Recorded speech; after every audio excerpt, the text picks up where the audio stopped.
नमस्कार ओडिया घर स्वाद चैनल को आपण मानक बहुत बहुत स्वागत। आज आम अँला और धनिया पत्र को नहीं चटनी प्रस्तुत करवा। यह को आपण मैंने भात सहित सर्व कर खाई पारे, नचेत सैंडविच रुटी पूरी परोटा सहित सर्व कर खाई पारे।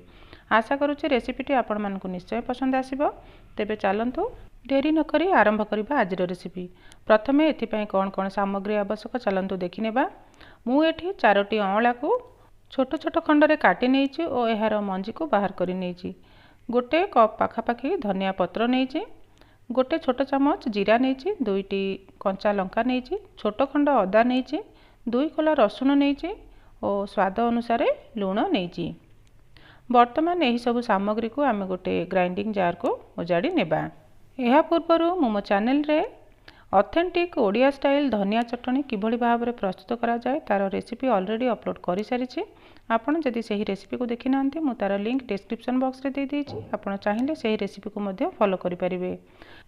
वर्तमान मु ग्राइंडिंग जार रे नैथिबा सब सामग्री को ओजाड़ी नैछि। एबे एहा सहित आवश्यकता अनुसार अल्प पानी ऐड करि नेबा और एहा को चिकन करी ग्राइंड करि नेबा। वर्तमान मु एहा को भल भाव में ग्राइंड करि नैछि। आपन माने देखि पारुथिबे एकदम स्मूथ करी ग्राइंड करि नैछि। एबे एहा को गोटे सर्विंग बाउल को ट्रांसफर करि नेबा। सो फ्रेंड्स प्रस्तुत हो जाइए आमर हेल्दी आउ टेस्टी अँला धनिया पत्र चटनी। आपण यही रेसिपी को घरे थरे यही प्रोसेस रे निश्चय ट्राई करंतु आउ आपणकर अनुभूति कमेंट सेक्शन रे निश्चय शेयर करंतु। पुणी थरे देखा हबो आउ एक नुआ रेसिपी सहित। से पर्यंत bye bye. Thanks for watching. जय जगन्नाथ।